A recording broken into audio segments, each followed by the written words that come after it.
Hey, what's up? I'm Abiola. I'm just turned 24 years old. Grew up in Fremantle in Perth all my life up until about 21 and moved over to Melbourne 2022 to pursue music. So I've just been over here now for a few years doing my thing. I now personally identify as a lesbian or gay. Either one I'm honestly happy with. I guess maybe more so gay because I'm more masculine, so I feel that I just align with that. When people ask me, what are you? I say, oh yeah, I'm gay.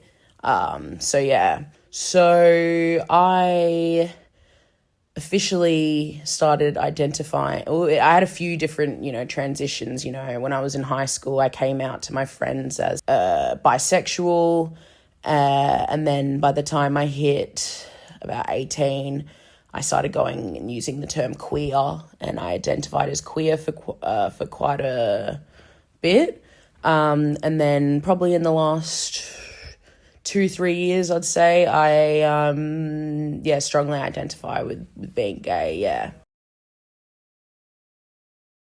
So I have an interesting situation. So I'm half Nigerian, half white. So I'm not as close with my white family as I am with, say, so my sisters on my dad's side and everything. So I'm fully out to, everybody on my Nigerian side in terms of, they know I'm gay. I'm out to them. It was a complete positive experience. I mean, my sisters, they were always saying that I just seemed gay from a young age anyway, so it wasn't really a surprise to them. My dad, being a Nigerian man, he doesn't have a problem with it, but he definitely, honestly, it was such a nonchalant answer from him. But he, still kind of like ask me if I have a boyfriend and stuff like that. But I would say it's overall a positive experience. And then on my white side of my family, I've never officially come out to them. And this isn't my mum, by the way. This is, my mum passed away, so I live with, this is like all my aunties and uncles who I moved in with when my mum passed away and all their kids. And I never have come out to them officially because, over the years I have heard them say quite, homophobic remarks and all that. And they're just, quite a different type of people to what I am, also being the only like black person within that family, because that was the family I had for a long time. Haven't come out to them, but they follow me on Instagram. They see me posting all my queer music, my girlfriend, all that. So they all know, but it's never been brought up. So it's one of those ones. But do I care? No, because I've got, my beautiful family, on the other side that does. I was a bit girly up until about maybe 6. And then it hit the point where I was just, I shaved my head. I was just like the biggest tomboy. Like it was so obvious that I was a lesbian, but I suppose that adults don't really want to put labels on it at that age. They just let you do what you're doing. But I didn't feel like there was very much representation in terms of, well, within my life, obviously, so at that point I was living with my mum. She was bisexual herself, and I never felt like there was anything wrong to ever be gay, or I knew that being gay was just a normal thing to me. It was not even like you know what I'm trying to say. And so that was fine. But in terms of internalized homophobia, it definitely. So when I remember I was about, I think 9 or 10, and I was, very much a tomboy, in shorts and a t-shirt every day and a fedora, and I remember asking my mum, am I gay?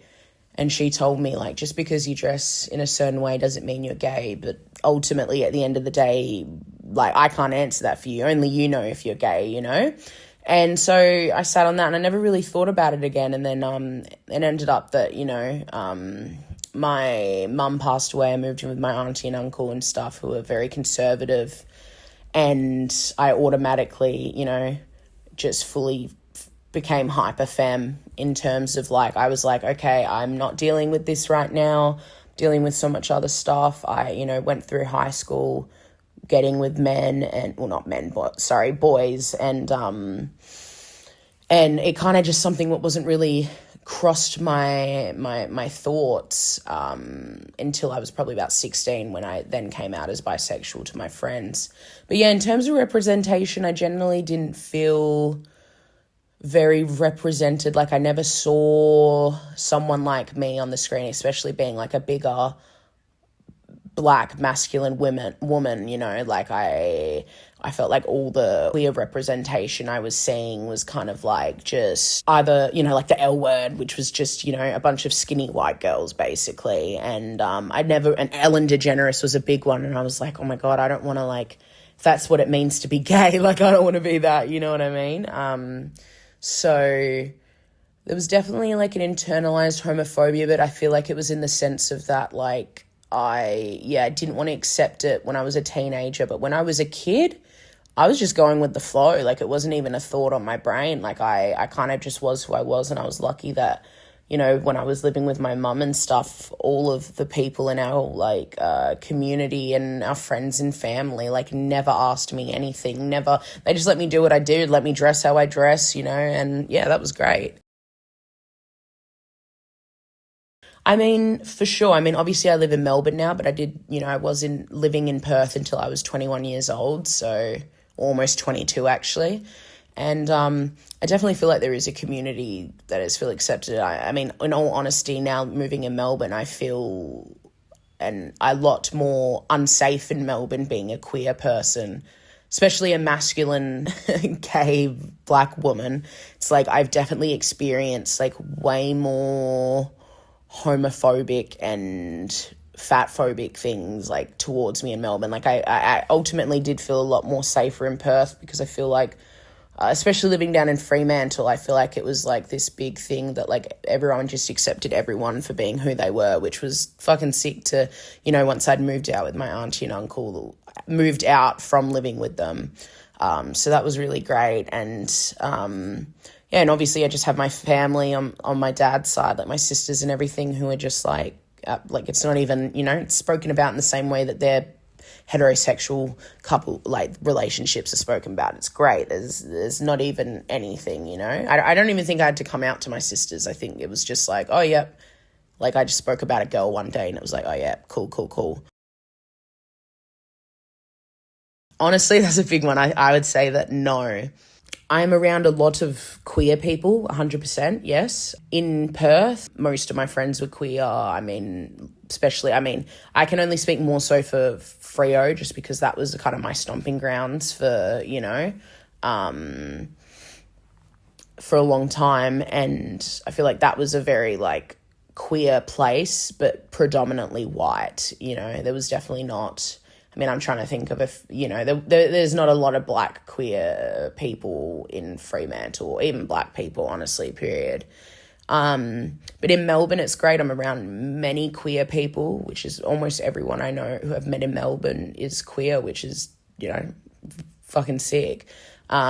In terms of do they look like me? Yeah, like I've actually just recently made a really good group of friends. They're all cousins. They're these Ethiopian cousins that I've become friends with, and all three of them are queer, and that's fucking dope.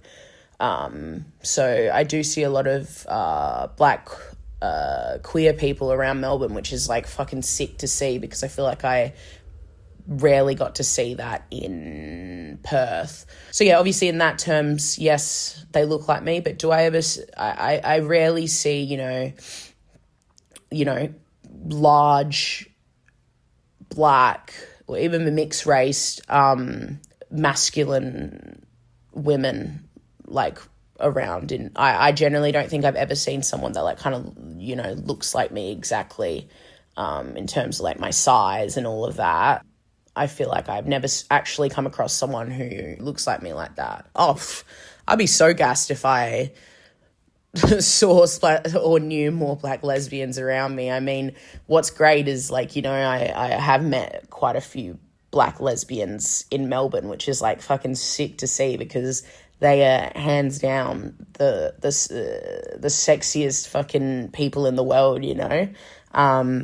So it's honestly it's awesome seeing it. It's just like, oh my god, like I'm blushing right now, you know what I mean? Like it's just fucking sick to see, because especially again in Perth, I didn't get very much of that.